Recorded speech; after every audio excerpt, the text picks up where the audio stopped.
In your book, did you go over near-death experiences? I do, yeah. I have a chapter on that, yeah. What do you think is going on? Like when people, like the ones that have fascinated me are people in the hospital bed that see their body from above, and you're dealing with a bunch of chemicals that are released in the body, right? There's morphine and all sorts of different things, psychedelic chemicals and all these different things that are happening while your brain is basically on the edge of death. Right. So it's important to remember that they're near-death experiences. You're not actually dead. So there's a liminal transitional stage there where you're sliding into some other state of consciousness, an altered state of consciousness. And we know that if you inject or you take hallucinogens, those are molecules that operate on a lock and key mechanism with the synapses in your brain, in your neurons. So if these external drugs work in this molecular lock and key mechanism, there must be natural chemicals similar molecularly to that in the brain already, just in smaller doses. So one theory about near-death experiences is that this is a way of transitioning from living to dead without feeling anxious and falling apart and upset and depressed or whatever. It's kind of a smooth, feel-good, better than a morphine drip kind of way of making the transition. And but we know, for example, that this scientist named Dr. James Winery worked for the United States Air Force, working with pilots, accelerating them in a centrifuge, and they would black out. This is part of their training. 2Gs, 3Gs, 4Gs, boom, out you go at some point, like 10 Gs. And most of them have these little dreamlet states that he called them, which are kind of like I saw a tunnel, a white light at the end of the tunnel. I felt myself floating out of the seat and having these sort of weird experiences. And we know exactly what that is. The blood is being compressed to the center of the body, including the center of the brain. The last thing to go is your brainstem, of course, to keep you alive. So the cortex is shutting down from the outside in. That would create this kind of tunneling effect on the back of your skull where your visual cortex is. That would create some of that.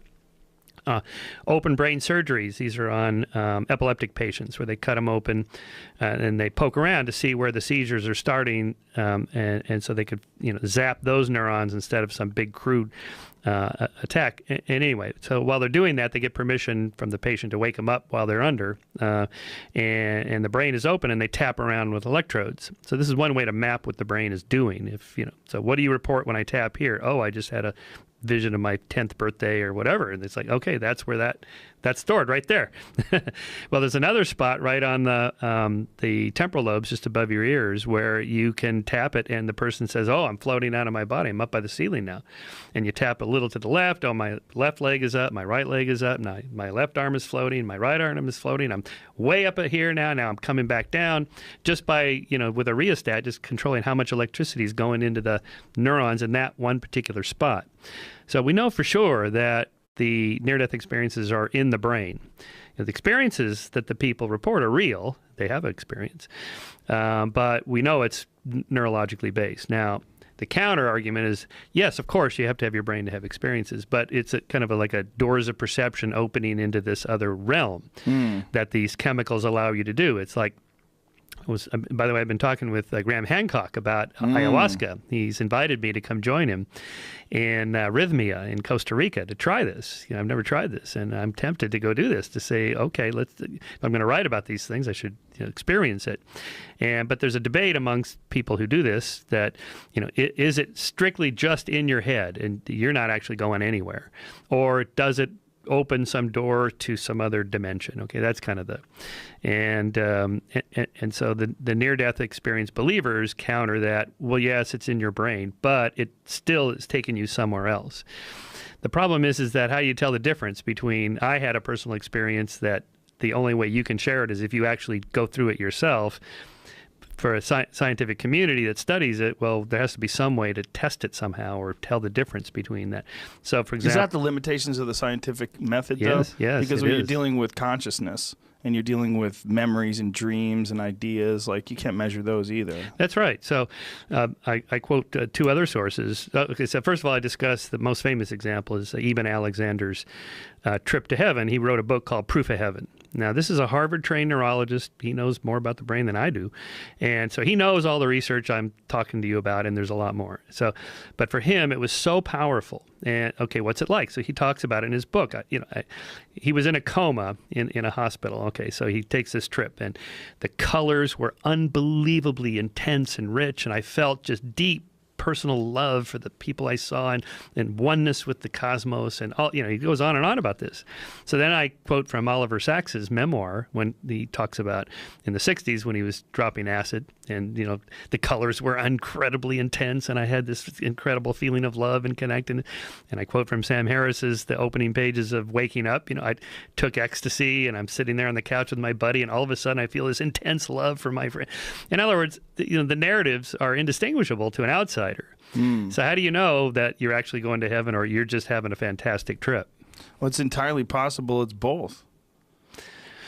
Well, so how do we know? So we don't know. I think the real problem is people saying that they know. Right. Right. Saying that I know that I was in another dimension. Right. I know. I mean, it's entirely possible that your consciousness is capable of going through these chemical doorways that are created by these molecules, and that it experiences some frequency on the dial. Like if there's a radio dial, maybe we're at 95.5, but you can get to 97 if you take X amount of milligrams of dimethyltryptamine, and then you go to this new place. But you're still physically here. Aldous Huxley's book, The Doors of Perception. Yes. Which supposedly is where the Doors got their name, but now somebody told me that's a meme that's not true. I don't know. Anyway, but that's the idea. Yeah. Sounds good. So, but really, what you're getting at is a super core problem of what is truth. How do you know? So mystical experiences are by definition personal, and you can't corroborate them through some external scientific method. So, I mean, science is based on the act that we can falsify a claim. We can test it somehow. And that it's not just me pointing to something and say, I think that's true because I experienced that. So I wrote a column in Scientific American about this called What is Truth? So I start off with like, well, the truth for me is that dark chocolate's better than milk chocolate. And maybe you say, no, milk chocolate's better than dark chocolate. And then, there's no way we're going to resolve that. But is that truth or is that's just preference? That's an internal state. Or I say, the other example I use is, Stairway to Heaven is the greatest rock song of all time. And then you go, no, Freebird is better than Stairway to... Okay. You can't resolve these things, right? So you slide there into things like these personal experiences we have. So, so what I think Graham is hoping, if I go to Rhythmia and try ayahuasca and I say, wow, I report this fantastic experience I had. Presumably I'll have this. And then it'll be, well, did I, Michael Shermer, go to this other dimension? And now I really kind of, as a skeptic, need to renounce my pure materialistic, monistic belief and admit there's a dualistic, there's another side, there's a spirit side or something. And I'm not at all sure I could do that, because how would I get out of my own head and say, I know for sure that I went to this other place? Because I wouldn't know. You most certainly don't know. You know that the experience was a real experience in terms of the fact that you had it, like you felt the things.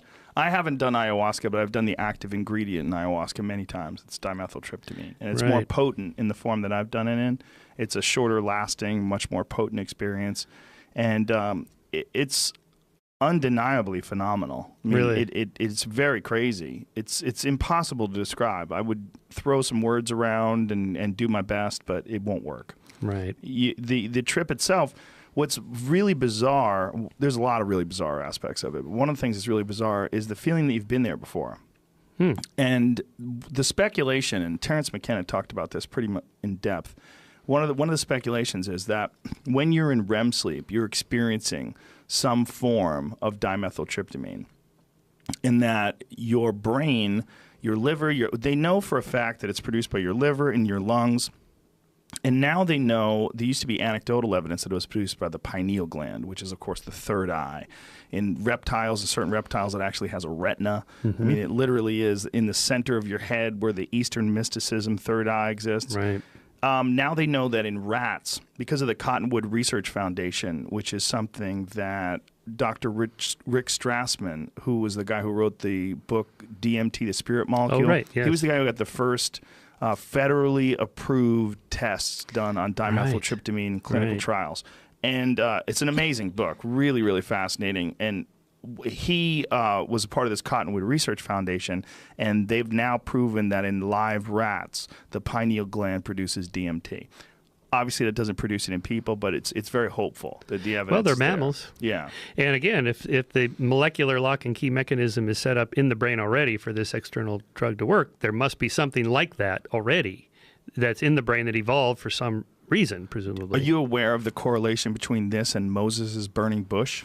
Oh, well, I've heard ideas about that, yeah. Jerusalem scholars believe now that the burning bush may very well have been the acacia bush. Right. And the acacia bush is a tree right. that's rich in dimethyltryptamine. All right. So that this is, well, he's tripping, but I think we have to realize when we're translating things from the Bible, you're translating from ancient Hebrew, which is incredibly unusual language, where letters also double as numbers, right? And like the letter A is also the number 1, and there's numerical value to words, and it's a very weird language to translate to Latin, then to Greek and to English. Right. So when we're hearing that Moses experienced a burning bush, and that this burning bush was God, and God gave him these commandments on how to live your life, it's entirely possible that Moses was tripping on DMT, and that this burning bush, what we're getting is an interpretation of somehow they had a DMT experience from smoking